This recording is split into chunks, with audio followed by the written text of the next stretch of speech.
You are now listening to Oversaturated, the podcast, hosted by Johnnie and Ralph. Now let's get it.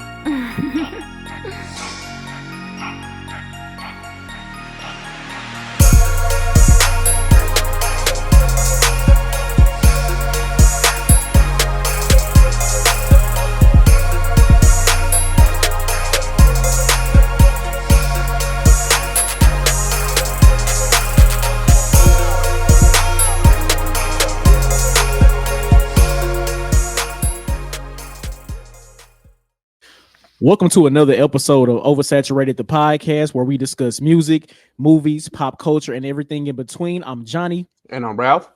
Welcome to episode number 228. Man, 228, man. I'm Ralphie Rose, of course, this week, I love it, man. New listeners, please follow us on all social media. Facebook, just search Oversaturated the podcast. Twitter is Oversat Podcast. Instagram is Oversat the podcast. And our email is oversatpodcast@gmail.com. And please be sure to check out our website, oversatthepod.com. Anything you need to know about OS is there. Yes, sir. If you want to follow us individually, I'm the Mind of Ralph across the social media platforms. On Twitter, I'm JON 2_ the letter B. On Instagram, I'm JBS_ESL_AAMU. Also, special shout out to WDJY-FM 99.1 in Atlanta. ATL, ho. Yeah, man. Shout out to OS Gang down there in Georgia. Man. I wish this was episode 313 because we have our brother, man. And it's deeper than podcast when it comes to him. So I like to definitely reintroduce, our brother BJ. We haven't been I don't know if we had him on our platform before, but I know we've shared podcast space with him before. Definitely on Change the Subject, but definitely our brother in podcasting, BJ from Detroit, formerly of Change the Subject podcast. What's up, bro? Say what's up to the people. What's happening, man? I appreciate it.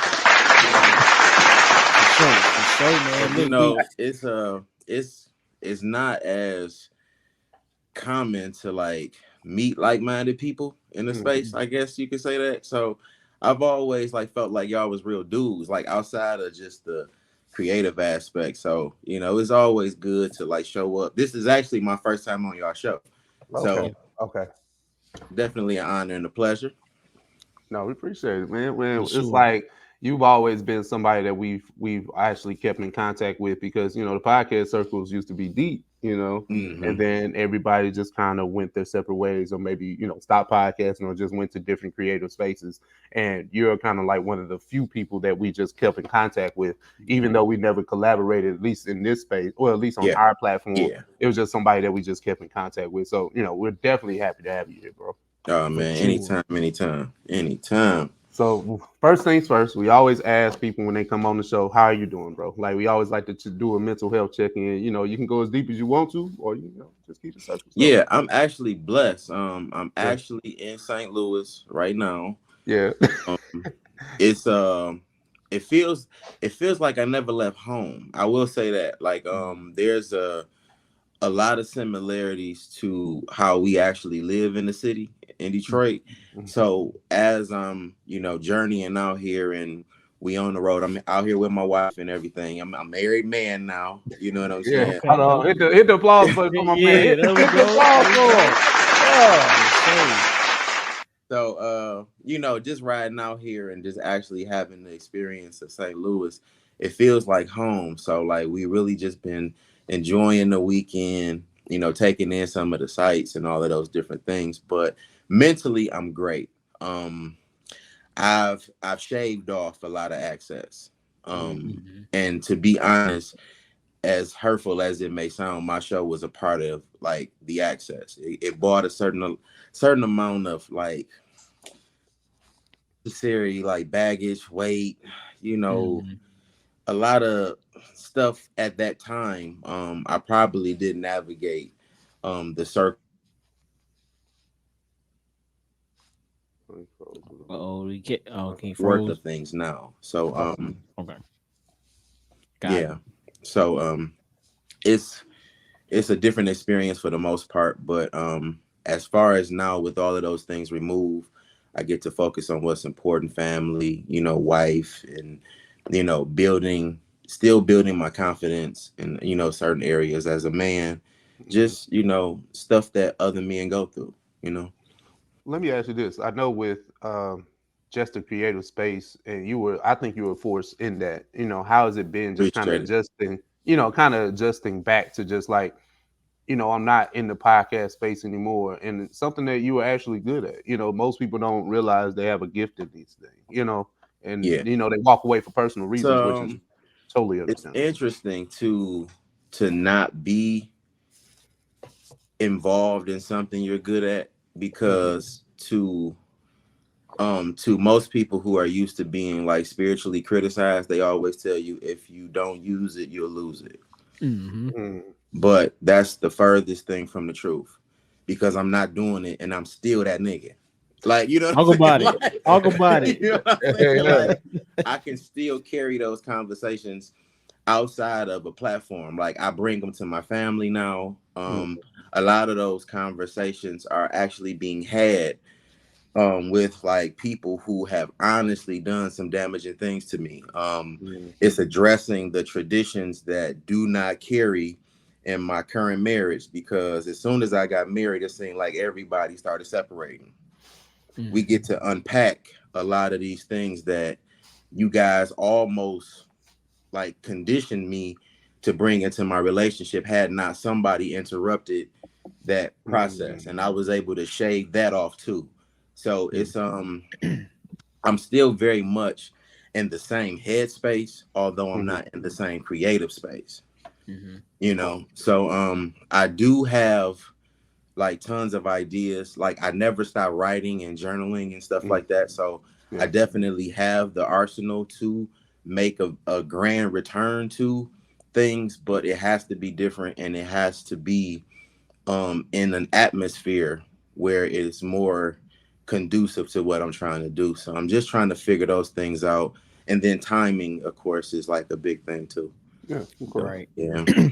It's always like liberating to unlearn like things that you didn't necessarily knew that you kind of took on from like family and friends growing up and stuff like that. So being able to acknowledge those things and get rid of them or shed yourself of them, like it's liberating, and it's almost freeing, right? It's like it's Yeah.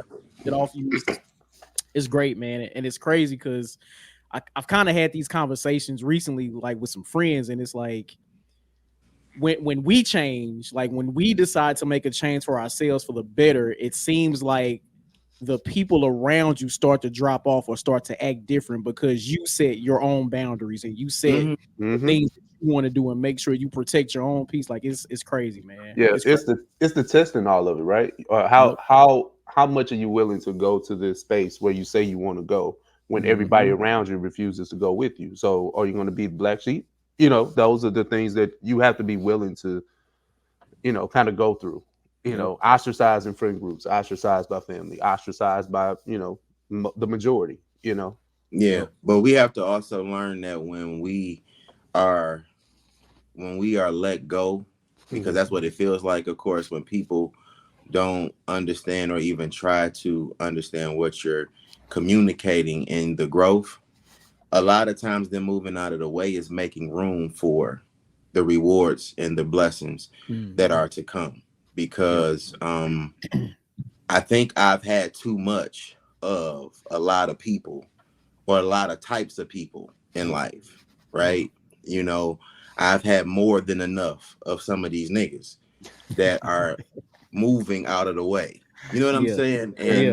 And sometimes in loneliness, just how we look at singleness, like sometimes in those spaces, we get to figure those things out for ourselves. So if you keep like replenishing your space with the same types of people, it hinders those growths that you need to make. So like moving those people and things out of the way sometimes is the healthiest, because now you can be intentional about who you let into this new freely renovated space. Yeah. Oh, no, that's deep, Johnny. I love it, man. How you feeling, bro? I'll things with you, man. Listen, man, I've been the past 2 weekends. I've been outside in different states. Let me just say, your boy's tired. I'm tired. Wait, man. I'm tired. No. Listen, no. Copper button. Wow. Come on, man. You know what I'm saying? Wait, just because you asked for it, the good shot. Ain't the good shot. Just Yeah. because. Let me just say, June and July, I'm not going nowhere. I'm gonna be right here in the house. Like I'm tired, but no, man, things are good. Had a great time at C2E2 last week. Just chopping up with a lot of vendors. Just having fun. I'll be on my geek stuff sometimes. So doing that, and then this past weekend with family reunion action. So it's been good. Listen, the past 2 weeks have been good. I had to get through work to get to it, but it's great. It's great. So yeah, I'm here and I'm ready to rest and recover. I'm ready to rest and recover, man. But everything is good though. Nah, I feel you, man. Nah, I mean, I had a adventure last weekend. I was in the great city of Houston. Was down there from Thursday to Sunday. Just a lot of bad eating and drinking. I was with friends, so hey, we kicked it, man. So I know Houston is not a real place, so it's hard to kind of decipher where reality is. It's like a big ass rap video. Like you think like you look at things. It's like a big ass rap video. Like, and I was in the club, right? So just I have to say this. Well, for one, we're gonna get to this conversation of the disses and everything, but like hearing like that in certain spaces where it's just like, oh, Drake is losing because everybody loves this song. Like, what I'm saying? But I'll say reserve the conversation we'll get past that. But just being in the club and just seeing the types of women, like the IG women, is like to see them in person. It's like, oh, this is interesting. But they'll walk right past you because they're going to it's a clear distinction of the type of women you're going to see. Those women are going to the sections. Don't worry about them, brother. Like, don't worry about them. They're not for you. They're going this way. These over here, like them that right is there, funny. that section, those are for you. Those they're going that's way. It's just clear distinction, huh? Yeah, it's a clear distinction. Like I said, it's like a big ass rap video. So I had a good time, man. So that's what I got. Wait, real quick, did you get to experience brunch? No, I did not. Okay. I did the unfortunate thing of leaving Houston on the Sunday, but I'm old, man. Like, you know what? This is the thing, man. I am so old and I'm so washed. I was out Thursday, Friday, and Saturday, and my 37-year-old mind. I'm not even 37 yet, but that's where I'm at in life, where I aged myself.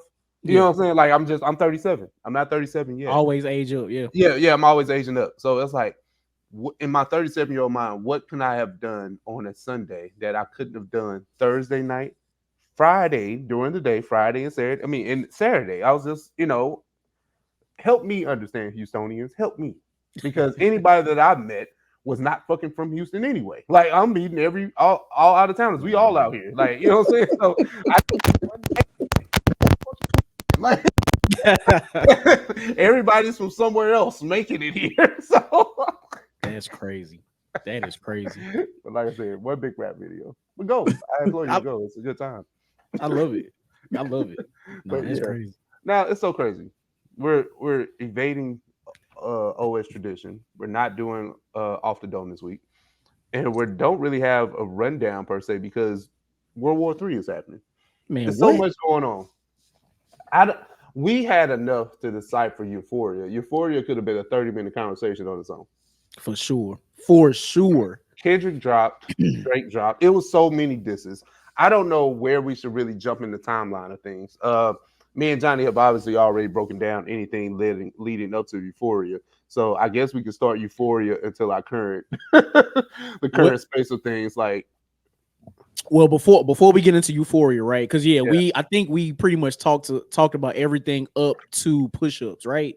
Yeah. But before we even get into Euphoria, BJ, like, from everything that's been happening, right? Even from when Like That first came out to J. Cole and 7 Minute Drill, his apology, all that. Like, how do you feel about everything that happened, like, from the beginning, like starting with Like That? To me, it's the rap version of how we started the show, with like a mental health check. Like, we haven't checked up on our dogs to find out, hey, bro, you good, or are we still cool? Yeah. You know what I'm saying? Yeah. It really feel like, Drake been stepping on niggas' new shoes and they on his ass. You know what I'm saying? You ain't took my sneakers to the cleaners, bro. You spilling rosé on my shoes. I got on some cloths. And you know what I'm saying? Like he's stepping on some niggas' feet right now. Yeah. And I really personally feel like this is the what's the way to put it? It's like a dream come true for the Drake fans that actually enjoy him rapping. Because I feel like the more he gets into the beef, the better the pen is getting. Yeah. Because Family Matters was hard as shit to me. I don't care what niggas say. Like, that was like the best he could have actually done. And it made me proud of him. You know what I'm saying? So it's like the more he keeps at, sharpening the pen, and the more they keep attacking him, hopefully he'll get stronger lyrically and the rap more instead of trying to cater to the pop side of his fan base. So it's healthy. So it's kind of like we just seeing what men go through with each other when everybody mental health is fucked up. It's like, I don't know where I stand with you right now. Yeah, and you don't check in with your friends. It's You ain't check in on your man. So now I'm pissed. Nah, it's beef. Yeah, right. I feel that. I'm not mad at that actually. I get that. That's interesting. Yeah, and but then you got to think, is women involved? You know what I'm saying? Is egos involved? Yeah. And then and it's T. We coming out of the group chat with shit. I know about your kids, bro. Right. Yeah. You know what I'm saying? Like it looked like how niggas act when it's really on the flow for me and bro. Right now. We was cool, but it ain't like that no more. And it's funny because like I had this whole spiel like before all these songs came out about Houston, and it felt like every place that I went, this was the first time I really heard like that outside in venues and places. And I was like, there's no way Drake can come back from this. Like, and that was before he responded with, like they didn't play push-ups. That shit didn't get played. And if it did, it wouldn't have got that response. No, because I felt like push-ups was ass to me. And I mean, listen, push-ups I felt like it was serviceable, but like I can see, like I don't overhype it in the way that the Drake stands have made it. I think it was serviceable because he had so many people to address. And that's maybe where the pen is starting to be diluted because he's addressing everybody except the one person. Just focus on one person. Focus on one person. I guarantee you it'd have been fire. Better than what it was. Because we see a difference. We see the differences of what it looks like when it's him against the world versus him isolating one person. Yeah. Because Family Matters is like comparable to Back to Back. How that impact was when he was talking directly to Meek. You know what I'm saying? So it's like you can tell, but when you're just trying to sprinkle in a jab here and there to Ross, and they sprinkle one here to Metro, and it's not coming together the way it should, considering Kendrick is on your ass. He's like on your biscuit right now. Facts. And it's a distraction thing. It's a distraction thing. That's all. And what do y'all think about like the fact that he keeps mentioning ASAP Rocky, and Rocky, nobody wants to hear Rocky rap against him. Like that is crazy to me. Like that's my personal feeling, right? Like Rocky is a rapper, he's accomplished, like whatever his space he's been in. But the fact that you keep mentioning not my wife, but my girlfriend or the mother of my children, in a disrespectful light, but nobody wants to hear ASAP respond to Drake, which is crazy. But I just want it's true. It's true. It's really not. Like I don't think we've ever like really cared about anything ASAP except Ferg. Like respectfully. So I don't give a shit about what you think about anything right now. I would prefer you raise your kids and take care of Rihanna. Hey, that's exactly how Kendrick feel about Drake. It's just certain things that you really don't have to hear. Like, I don't think that like ASAP Rocky has ever had enough impact to respond to this level of rap. That is true too. You know what I'm saying? So it's like, where do you even fall in the category? And it's not gonna make us go back and listen to your music. It's not gonna never. Your Spotify streams ain't gonna jump. It ain't going up. Yeah, none of that. It's like nah, bro. Like just keep wearing headscarves and kilts and shit, and keep doing that. You be all right,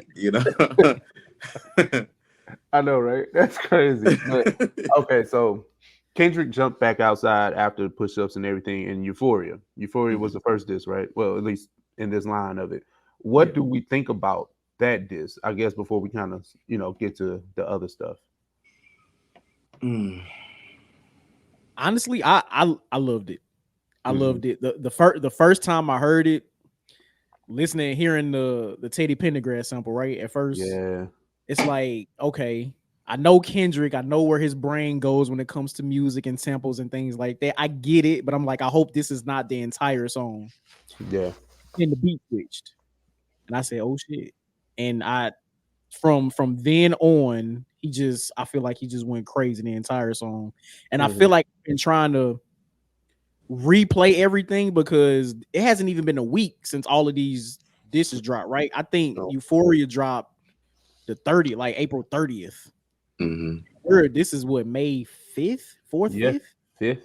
Like, this hasn't even been a week, so it's like it's so much to try to keep up with. But as far as Euphoria, I loved it. I thought it was great.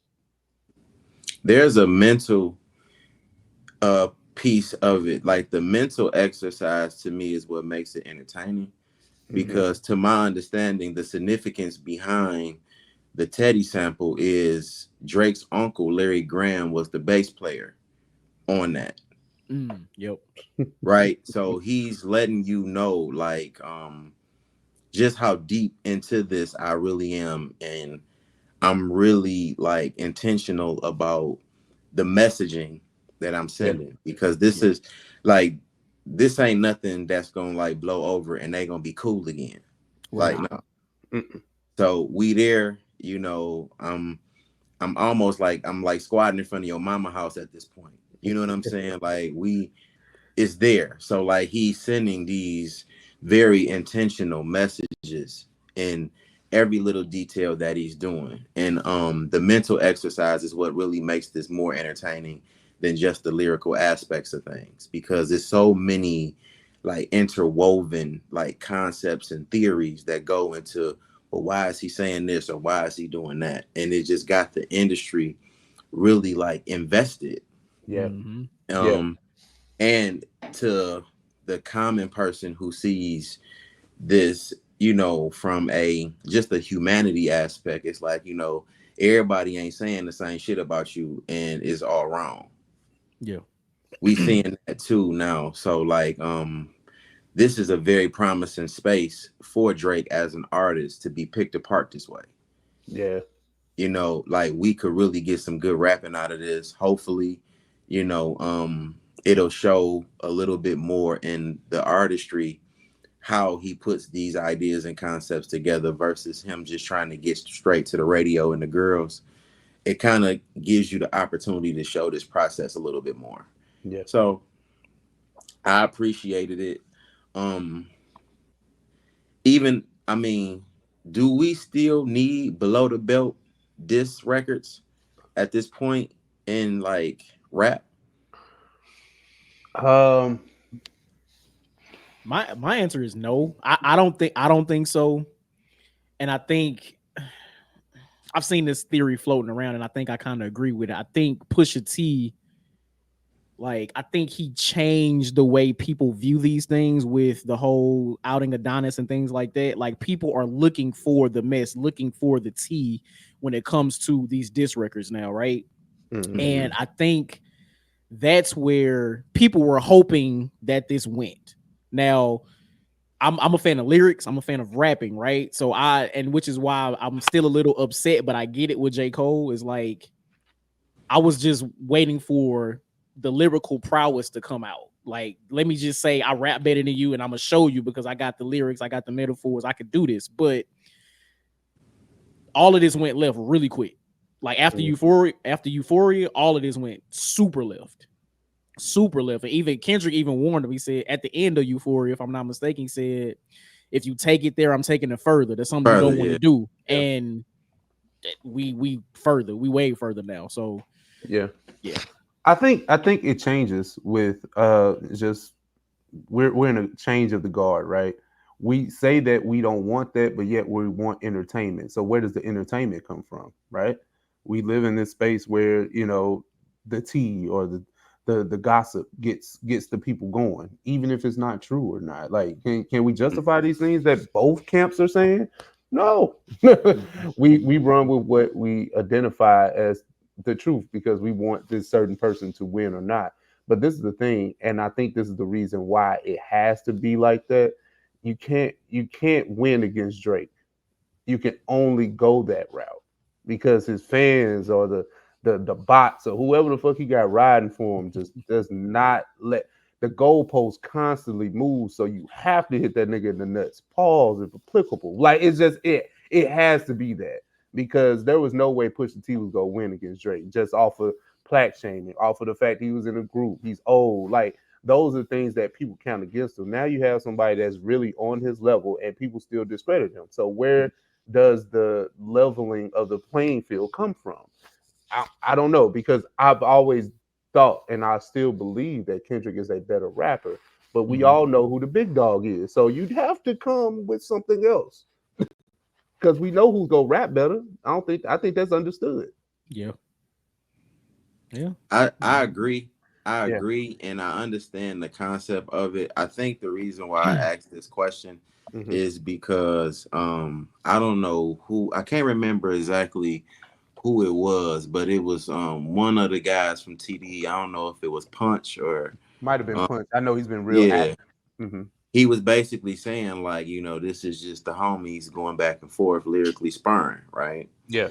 And I guess when I took that in, I'm thinking, okay, well, this is just us seeing who, you know, is the sharpest with a sword. Okay, cool. We can entertain this, but now it's just like kids and baby mamas is always to real street niggas off limits. Mm-hmm.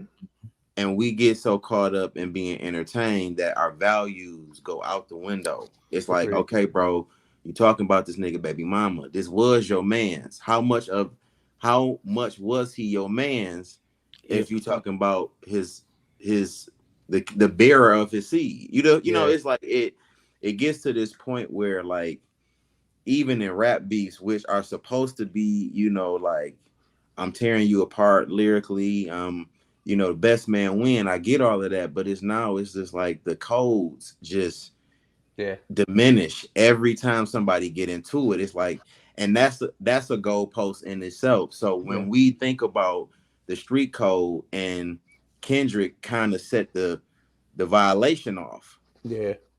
This is how the goalpost for Drake keeps getting moved. Yeah. It's like y'all real street niggas, right? Mm. Why it just couldn't be about, okay, I'm better than you. Yeah, you the bigger artist, but lyrically you can't fuck with me. Why can't you display that versus your baby mama was this, your kids that, you got a daughter, you know what I'm saying, such and such. You hit Wayne, girl. It's like, come on, bro. And I have to ask this too, because like, how do you play against somebody that plays the industry game behind closed doors and then out in front, he plays victim? You know what I'm saying? Like, you do all this goofy shit when the cameras go off, you play that game real good. But, you know, now when the lights off, Kendrick is the crazy person, or the person that's going against you is crazy. You know what I'm saying? How do you combat that? You know, because I mean, that's a real life tactic. You know, niggas that do that goofy shit and they'll tell anybody about you behind whatever. But when you get in a space and they want to push the buttons to get you to react and you react, no, look, he's crazy. So it's like, how does that work? Yeah, but see, I'm light skinned, but I still don't want to act light skinned. You feel me? Like, you know what I'm saying? Like, that's a real thing. When I see a light skinned nigga being light skinned, even I gotta be like, nigga, you light skinned, bro. Like, what are you doing? Like, what are you doing? You know what I'm saying? So, like, to me, like, just to me, I get it, man. I get it, man. The playing field is never gonna be level in war. No. But the code is the code, bro. You know what I'm saying? So, like, it's so much about this rap beef that has a lot to do with manhood, bro. Like, if you really wanted to just like sit and break this shit all the way down, this is like disgusting how men do not know how to handle shit for real. You know what I'm Right. saying? But see, hold on, go but back. Go but ahead. but so BJ, you're absolutely right. Which kind of leads me to think it's some real life stuff behind the scenes that the public will never know about Never that know. really Yeah. that really went on between them two, and we just seeing the fallout through the records. Right, through the Exactly. records. Exactly. Because even Metro is like, they'll never know why I really don't fuck with you. Yep. Mhm. I seen that too. See, he's acknowledging like, you doing light skin shit, but I'm still not gonna put Mhm. you, on the Summer Jam screen. Yeah. So Yeah. I really do believe, like, the nigga been stepping on sneakers for a long time. Yeah. But Yeah. And I get where where this conversation is going, and we'll get back to this records because this is just a bigger conversation at play. But could you imagine being the king of your industry, right? Because we can just say Drake is the number one guy, has been for a while. Nobody respects you. Like, you do all these things, you do all these features. You have taken the genre and pushed it to a different height and level that most Mhm. couldn't. So let's be honest about that and that fact. But think about it when your peers don't respect you. Like, Yep. that has to be damaging because think about it like in our space. We love podcasting and we love the fact that we get interactions from people that, just listen to what the product is. But imagine if you didn't have the respect of those podcasters that you podcast alongside, you would probably kind of feel away, Yeah. especially if you find success. Indeed. Yeah. But that's the equivalent to men dealing with vulnerability and sensitivity. Mm. You know what I'm saying? So when we look at this rap display that we're seeing, right, the Mhm. biggest thing that we criticize Drake for is being a more sensitive rapper, Mhm. right? But we never give him credit for being very in tune to feelings. Mhm. A Mhm. lot of what makes us attracted to our women is the confidence he gives our women. You know what I'm saying? Like, you as a rap fan, sometimes you have to be emotionally intelligent in order to really process what you're listening to. And this is the reason why we can't never give Drake credit, right? Drake makes your girl feel like she that bitch. And you don't like that because you've been with her all this time and you still can't make her feel good about herself. This is why niggas can't comfortably be Drake fans. Like, now I could be objective and say, okay, and me and Ralph had this conversation last night about what's these niggas' best albums. And Okay. our Okay. opinions vary Yeah. for so many different reasons. And Mm. I believe that the only well-rounded album he ever had was Take Care. Mm-hmm. But it's still not the best album. Yeah. You know what I'm saying? But think about like the things that he's been saying throughout songs that like he was one of the first rappers that was like almost guaranteed to make your girl use one of his lyrics as his captions. Oh Like, yeah, he I was agree. guaranteed to be the caption king. Oh, for Yeah. sure. That was a He was thing. making women feel incredible. Mm-hmm. And this is because he was so in tune to his emotions. And then you got all these other rappers. Oh, he's soft. He a bitch. BBL Drizzy. He this, he that. That don't have nothing to do with this nigga, being that guy to the masses. It don't have nothing to do with nothing. I Yeah. mean, Ross, I personally am disappointed that Ross cannot really make a well-rounded rap album as much of a rapper I enjoy of him. Mm-hmm. Mm-hmm. He does not have like one of them albums where it's just like he can consistently go on the road. He don't. Mm-hmm. But to him, it's like you can compete. No, Drake gave you your number ones, my nigga. Like, come on, bro. Like, it's Mm-hmm. so we can have these arguments, but where does it go after so long? And Yeah. it really does revolve around how we feel about ourselves as men more than it is about the ego that you see in rappers, you know. But it's very much entertaining. Very much entertaining. I mean, I know that this is not the part of the game that people prefer to deal with. Like, ain't nobody trying to think about the intellectual sides of a rap beef. But it just goes to show like how men think and how they handle things. And this is what is spilling over into the records. My thing is why is it that in today's time we can't think intellectually, just in hip hop period, because all the hip hop that's out there that's mainstream that people seem to gravitate towards today isn't necessarily the most lyrical thing. Like, yeah, people love J. Cole, but they all the masses put J. Cole at number 3 in the big 3 because he's too lyrical, I guess. And they always have Drake at number 1 because, like BJ said, he gonna make the girls feel good. He gonna give you a hit from 17 different genres. Like, he gonna do all of that. But why is it that the lyrics aren't necessarily focused on as much as like a hit or anything like that? Like, what is it there? Like, where's the disconnect?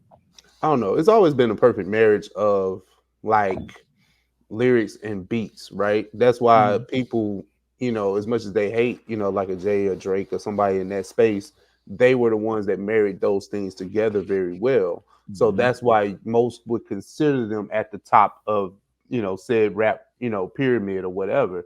But we all know, even me being a Jay fan, I would say that he's not the most, like, I wouldn't say he's lyrical miracle, but I know my boy can rap.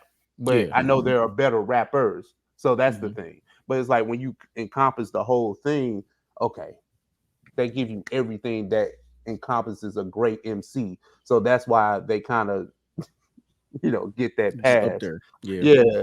And I think that's where it is. It's like the art of making hits. And making hits is not easy. It's not. It's not as easy. And the only thing that attacks Drake in this space is because he's not authentic. I feel like Drake he has a room full of niggas telling him, hey, you should make a song like this because the streets are doing, like, you know what I'm saying? Like, you should sing here, you should do this. And I'm not discounting him and his creative process, because I think even though we've known him to have ghostwriters, I think it's still a dominant Drake force. But then again, I don't think any of his ideas are original. And I think that's where it kind of gets the disconnect from. So who in rap right now has an original idea that you can use as an example of what you're saying? Nobody at the top. I mean, well, you know what? Shit, nobody, because everybody's a carbon copy of something, or right. You have to go back to forefathers of hip hop to find the originator, because the people that we consider goats are melting pots of somebody else. Right. So when we put that as the benchmark, that kind of makes the argument that Drake is the GOAT then, because I'm not, and I won't even argue that point. Like, I mean, if somebody says, I'm like, you got it. Yeah, because I mean, because the statement of a lot of the records that we love, they have the weight that they have because of the impact or the time of the seasons in our lives where these songs kind of like define those periods. And Drake has a lot of that. But when you think about the type of records that we can use to validate why he's that guy, he's so far left from the Jays, the Nas's, the Coles, for that matter. Like, Rich Baby Daddy is like a lifestyle that he turned into a song. Whether we want to keep it real or not, like, and I explained this to a couple of people, like, I finally understand Sexy Red and why his attachment to Sexy Red is what it is, because Sexy Red is the spirit animal for women. That's a part of you, even though you're in the professional, seats that you sit in, the realms, the cars, and the lifestyle that you live. That person that she is very much still a part of you, and it's like encapsulated. You can't let that out. And so when them songs, Fuck My Baby Daddy and Booty Meat and all that shit, when that shit come on, it invites a certain energy into your life that makes you feel good about yourself, whether it's classy or not. I think that he knows and understands that, and he couples the ideas that he has for women and just the landscape in general, and he makes these monumental moments for people. So it's more artistry than lyricism, if anything. Yeah. But it's what makes him who he is. And this is what everybody is not realizing that they're fighting against, because you talking about everybody's lives, basically. Like, you trying to invalidate what we actually living that he's making the soundtrack to. Interesting. And it sucks. Go ahead. It sucks. Like, I mean, I'm not saying that it's all good or the music is top tier, none of that. I'm just saying, when the nigga can make the soundtrack to your life, it's not much you can say to him. Mm-hmm. I have a question in my brain, and I'm trying to see if I can ask it how I'm thinking it. So, like, you mentioned Drake attaching himself to Sexy Red, right? Mm-hmm. That's something that Drake has done throughout his career. Like, he attaches himself to different artists, different groups, different individuals, helps propel them to wherever they are, and then somehow, I don't want to say bites their style because I don't want it to sound negative, but no, bites. Okay, bites their style, right? And we've seen this all the way back to like Migos. Like this spans at least 10 years, at least, right? Mm-hmm. Is that something that we can? Does that help or hurt Drake in being the GOAT? Is it a good thing or is it a bad thing? Because I feel like there could be an argument both ways. Yeah, Drake has been able to attach himself to different styles, make mega hits throughout the decade. That's great, right? GOAT talk. But also, does Drake have his own identity as an artist, because all he's done is attach himself to different artists throughout the last 10 to 15 years? Like, which, I guess, I don't know, which way would you lean toward that? Okay, I'm thinking, and I think this is a conversation, matter of fact, we had the other day. It's just with Drake, right? He attached himself to a lot of like street rappers, right? And then most notably, Kendrick pointed it out in the last diss, right? Mm-hmm. He was just saying how he attached himself to all those Atlanta artists, every single one. And you can think of like Block Boy JB. Block Boy JB is in deep gratitude to Drake for hopping on Look Alive, making the remix, right? But nobody in those Memphis spaces where Block Boy JB gets played is going to play a straight up Drake song either. You know what I'm saying? Like it's levels to it, right?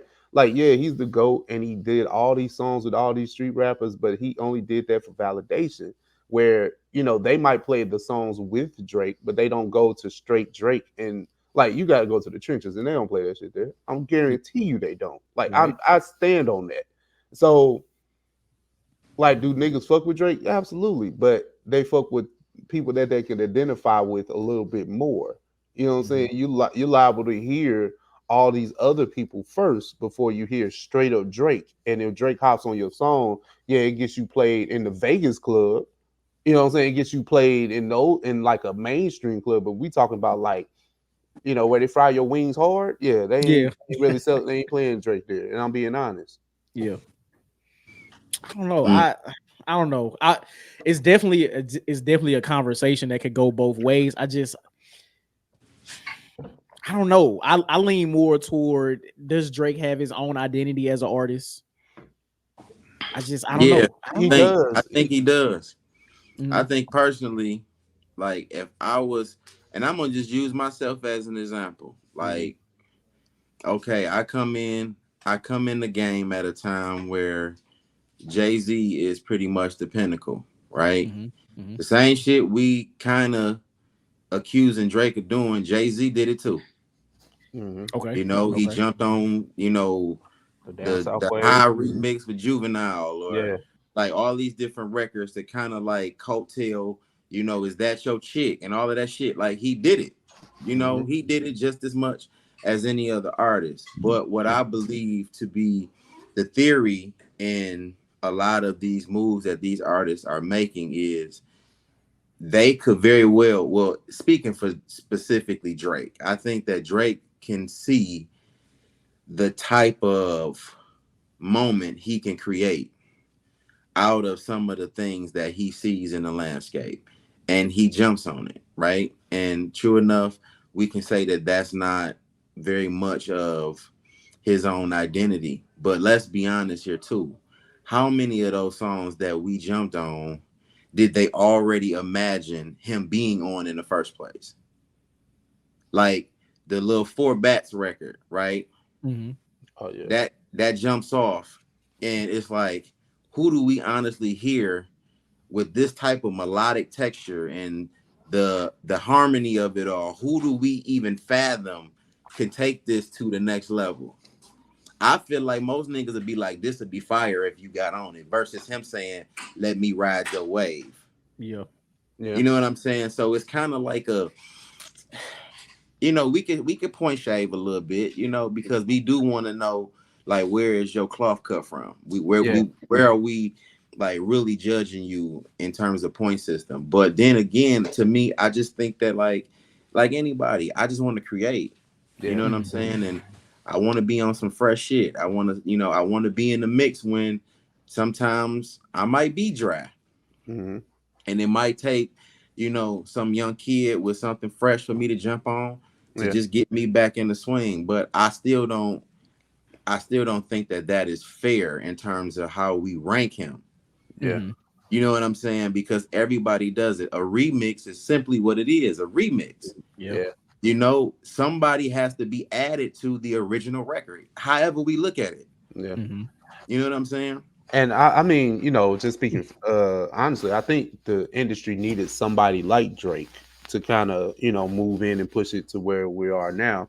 However, nobody would have a problem with Drake. It's not the fact that he lacks originality. It's not the fact that, he sings, he's vulnerable, like all the things that Drake, can look at as an attribute. I think it's just the fuck shit that he does behind the closed doors. That's where the light skin shit. it's like, it's like, it can't be looked past because the song slap, but you know what?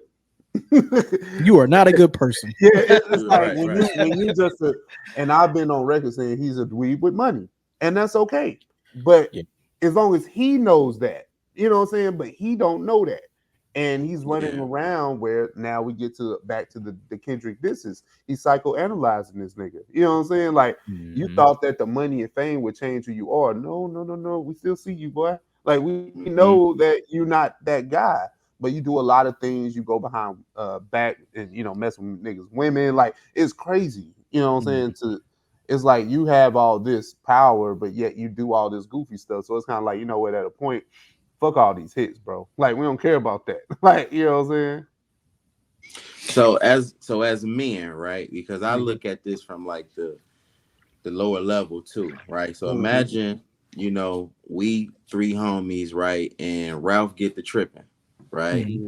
And we done had some real nigga seminars where we done pulled him to the side and said, look, bro, you out of line with the code that we have set for our friendships, blase split. We go through the whole thing. Ralph say, all right, yeah, I hear you, but I'm still gonna do me. This is my season. It's up. What do we feel this record is the example of in terms of like us feeling like we gotta check Ralph? What does that represent in the male relationship? Like the diss record, is that like the point where like, okay, we kicking him out the group chat, or we telling this girl what he doing behind his back? Like what does that represent when we get to the point of a diss record? Yeah, where we gotta address you publicly. That's where it gets.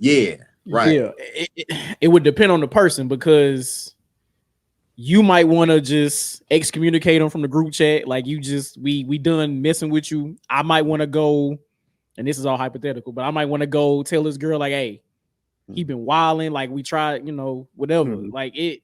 I guess it would depend on the person, and it sounds like from Kendrick's perspective, he done with Drake. Like everything we tried to handle behind the scenes because you ain't want to talk about it, forget it. It's over with. I'm done. I tried to tell you to leave me alone. You didn't. Now I'm just throwing all the skeletons out the closet. Yeah. That's what it sounds like. Okay. Let's get back to these diss records, at least the accusations, right? Because those are the wildest things, right? Both niggas came to rap. So, I think that's understood. I think Drake rapped his ass off on Family Matters. Like, I listened to it one time. And I was just like, I need time to process this because I was watching like the playoffs or something like that. I was like, I'm gonna come back. I'm gonna come back. And then Kendrick counterpunched, man. Like, hey, man. I was like, hey, that was a lot. But let's start with Drake and the accusations of, domestic abuse with Kendrick. Do you think things like that change your perception, like, of said artists or whatnot? Like, because I mean, that's nothing to sneeze at, if True. Kendrick is having those issues with his wife, and he's noted that he's had issues with his wife, but nothing of domestic violence though either. Right. Stuff like that is always a tricky situation, right? Because Kendrick Lamar, it's been what, well over 10, 11, 12 years that we've been getting Kendrick Lamar albums and records and stuff like that. So we have a rapport with him as an artist. We have the songs, the albums that we love, the songs we hate, all that. So we're here. So now all of a sudden we hear these accusations, and it's like, do we cancel them? Do we not listen anymore? Or do we try to separate the artist from the person? And I don't know. Does it depend on the offense? Does it depend on the accusation itself? Does it depend on if there's evidence of it? Like, what? How do we attack this? I'm not exactly sure.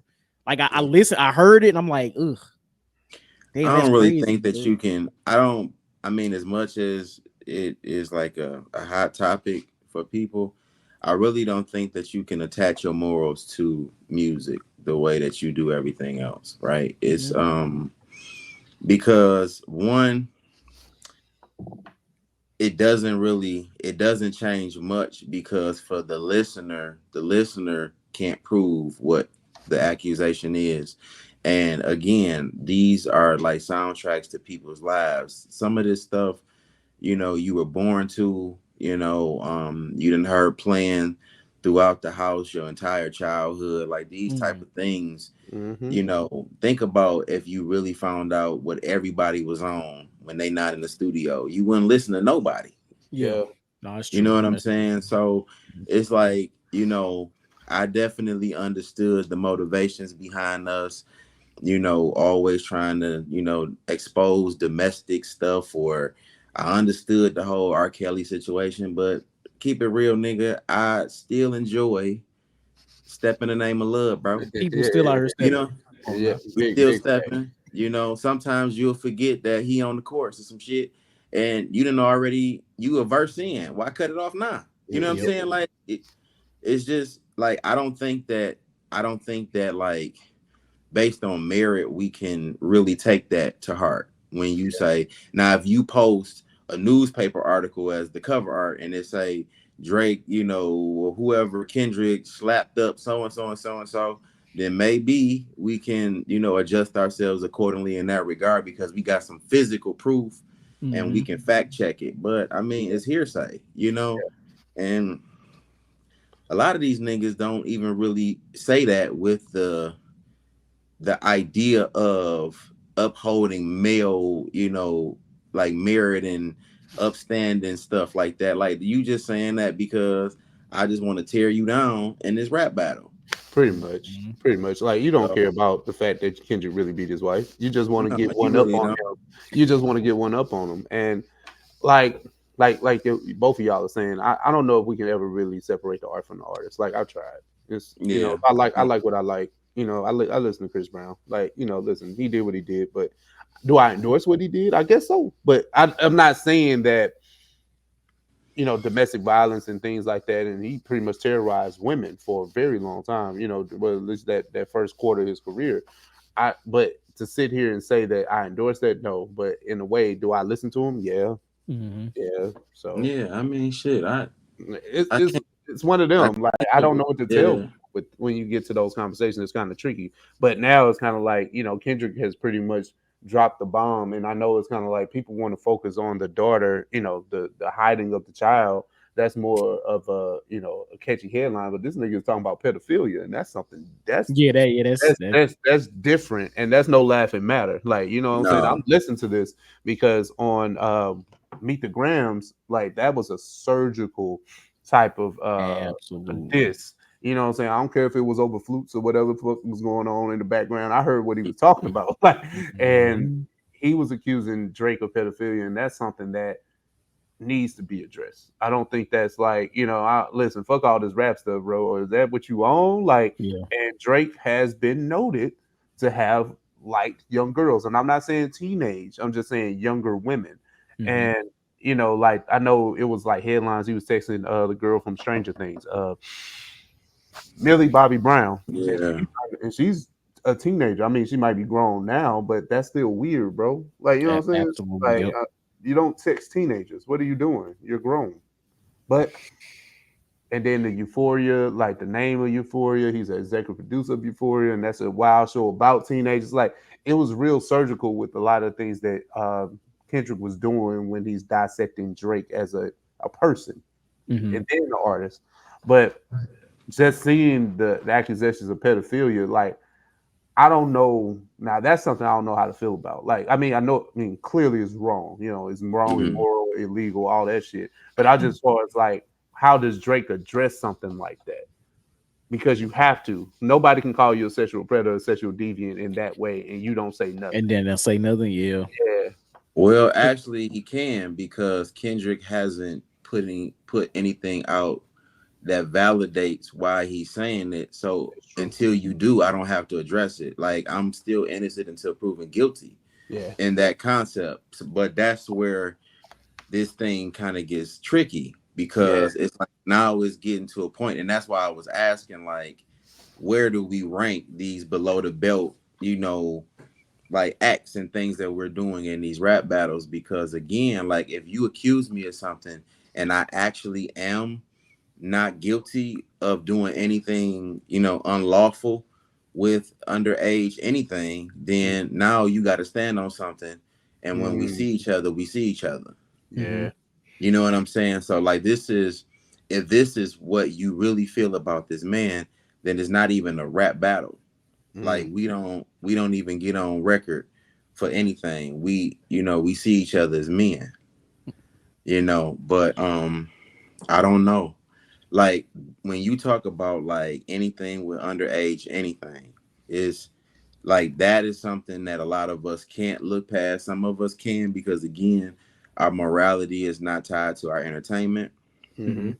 So it does get tricky to sit and listen to artists such as Drake who highlights. And I think that that's where it falls with R. Kelly too. It's like, your focal is women all the time. So it's like, I'm just imagining in my own head, when I hear these lyrics, you're talking about somebody's little cousin or some shit. Like, so that's where it kind of, like, steers people away from certain songs and things like that. So I would assume it would be the same for Drake, because he focuses so much on being a highlight in a woman's life, however he can do that. So I would imagine that will probably be how you respond to it, just based on the type of songs that he makes. But I don't think that nobody's going to budge until he can actually prove that something disgusting happened with him and and another young girl. So as long as it's a rap lyric, we don't give a shit. That's it. Okay. Got you. Yeah. So where do y'all think it goes from here? Because we're at a point of clearly no return. Like that, like we don't expect to see them in 20 years piecing it up. Like, nah, it's up for life. But we're at a point where they have put a lot of salacious things out there about each other. The friendship that might have been there is gone. I think this pretty much divides the music industry, at least the rap part of it. I don't know where. Do you think Drake responds, like, or do somebody wave a white flag? Like, I don't know. Well, I meant to do this. I meant to give this disclaimer at the beginning of the episode. My goal was to continue to scroll through Twitter just to see if he dropped while we record. And apparently Drake has dropped The Heart Part 6 43 minutes ago. So I did a disservice, my bad. I should have been looking, but it's here. It's here. Yeah, it's basically just, at this point, it's who gonna tap out first. Yeah. Nah, you for know real. what I'm saying? Like, y'all gonna keep digging at each other until somebody gonna peel a scab that ain't gonna heal. Yeah. You know what I'm saying? And it's gonna be up for niggas. Like and maybe we owe J. Cole an apology. Listen, Yeah. listen, I am on Yes. record saying that yes, I was upset at J. Cole, but I understood. I said I'm on record on this podcast saying that. So Because J. Cole knows something. Like he know, like, man, look, these niggas going somewhere different. they going said, different. They he going said, bad. hey, look, I'm airing this bitch out tomorrow. Do not come to school. I'm telling J. Cole is in Ibiza right now, under the sun, doing I'm what telling who you. knows what, chilling. Because It's kind of like it feels like the whole J. Cole thing is an afterthought, though. Even though it's part of this storyline, it feels like I think J. Cole damn near in the clearing, bro. Like I don't know. Absolutely. Listen, we're not even 2 months past when Like That came out. Like it's only been a month and a half, and all of this has transpired, right? J. Cole is well in the clear because it's been way too much going on between Drake and Kendrick over the last 6 weeks. Like this is crazy. This is crazy. Like I don't know what to do. Like I'm right now. me either. I'm floored right now. So at what point do we as the public, as the culture, say, you know what? Enough is enough. We've had enough of this. We've had enough. Because honestly, I was after this Drake song, I don't want to hear no more. Like I don't unless y'all niggas square up on boxing. Like that's at this point. Listen, Netflix giving out bags for live boxing events. So like let's do something like this because this is crazy. Drake better have said something on this Hard Part 6 because I'm actually kind of tired now. Like it's like God damn. I'm loving it. I'm loving it. What I will say though, Friday, I think Friday is going to go down in like hip hop history because absolutely we got. Hold on, because I think I got the timeline here. Give me a second. Hold on, because we got Kendrick Lamar, the 616 in LA, right? And then Drake dropped Family Matters. Not even an hour after Drake dropped Family Matters, we got Meet the Grams. Like that was crazy that Kendrick dropped that soon after that. Like that was nuts. And then we got not Like Us on Saturday, which is a slap, by the way. No, Not Like Us is a real slap. And that was the thing that I appreciated about Kendrick because everybody said, like, hey, I'm tired of this beat. The beat, okay, cool. He gave you a bop. Now it's not good. It's not this. Hey, I don't know what you want. Like, and that's the thing.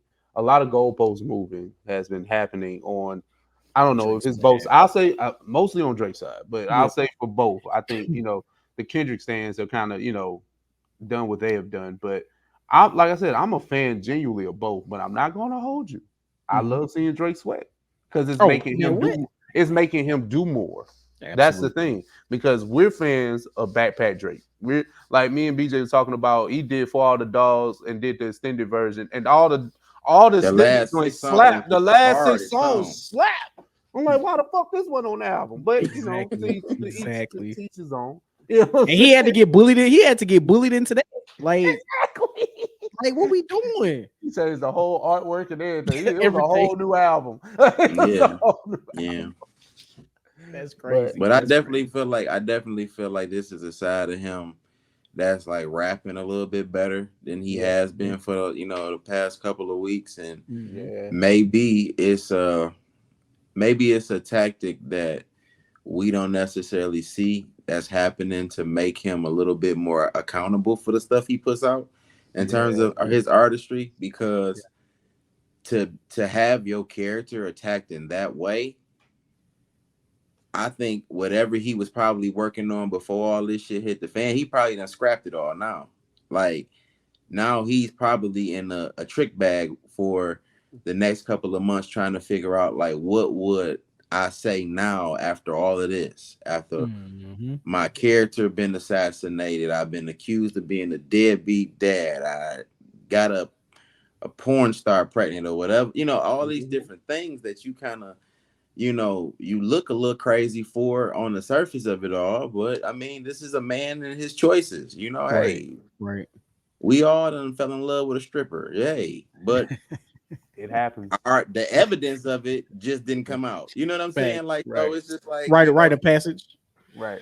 Now let me ask this, and this will probably be the last thing before we get up out of here. Do y'all think that maybe this is some type of play or ploy or a setup? Like, or do you think this is like real beef? It could be.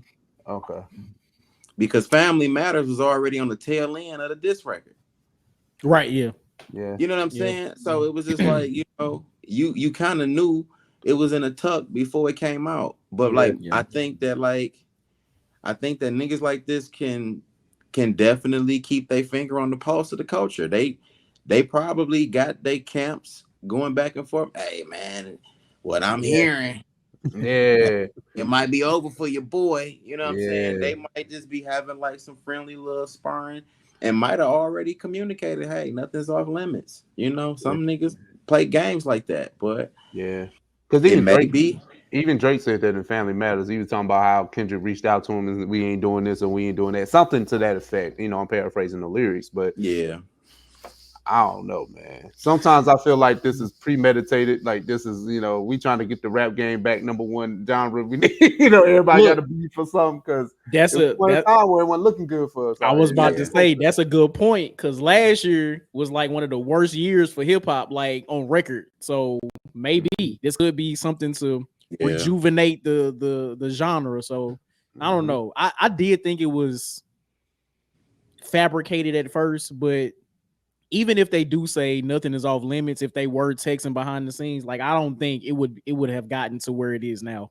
Like I really don't. I think this might be. I think this might be real. It's crazy. But I mean, shit.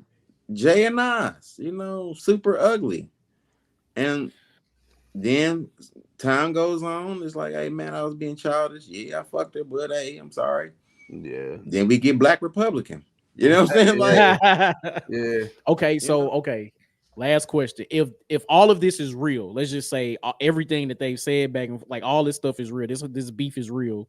Mm-hmm. Do y'all think that the two can reconcile at some point down the line? I've seen people come back from worse. Look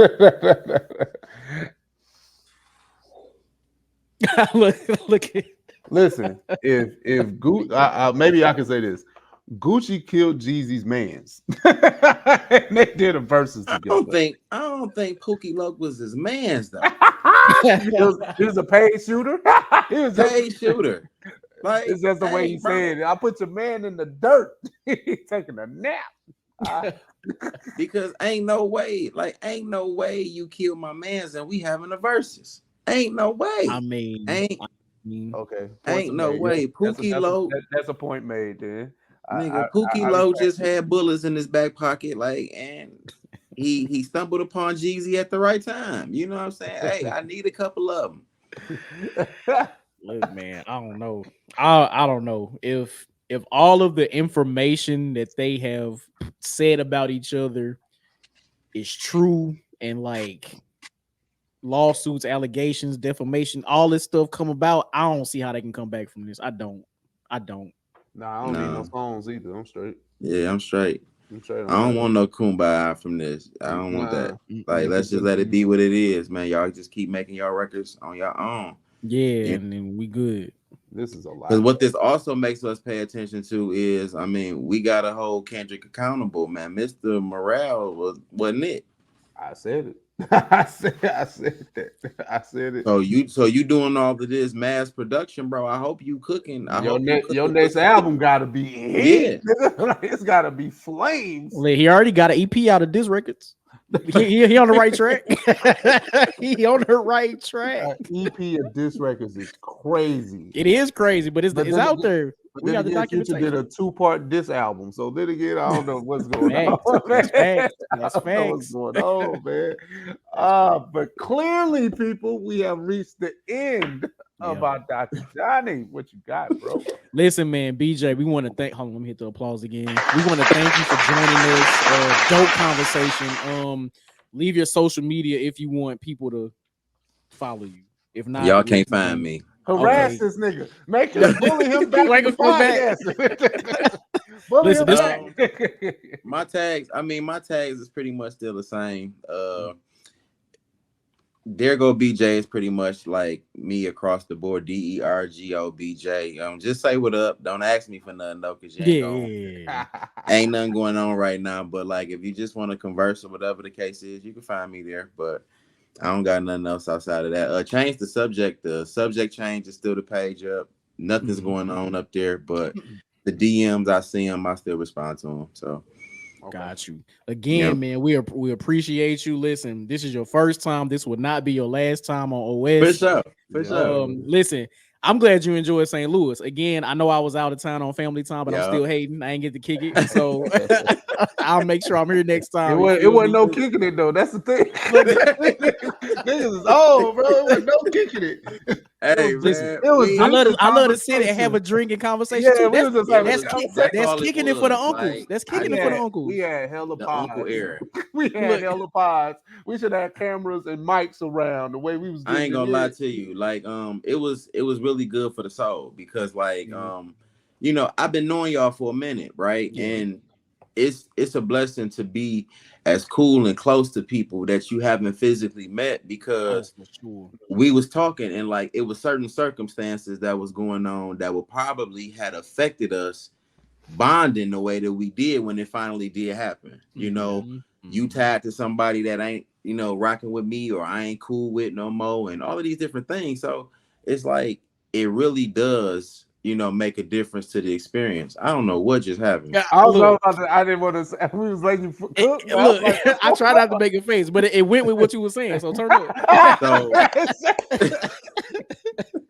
I love it. Shit. But yeah, it was like a long time coming, but it was right on time. You know what I'm saying? So had some really dope conversations. I mean, me and this man damn near the same person. Like, you know. And that just kind of like solidified everything. Like, this is my dog, you know what I'm saying? Yeah. So it'll be more times. We're gonna be back and forth between each other's cities, Chicago, wherever. However, we gotta make it happen. It's gonna happen. Yeah.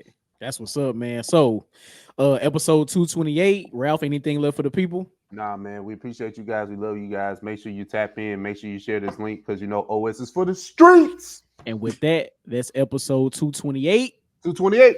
And we out. Shoot. Right. Peace. You are now listening to Oversaturated, the podcast hosted by Johnnie and Ralph. Now let's get it.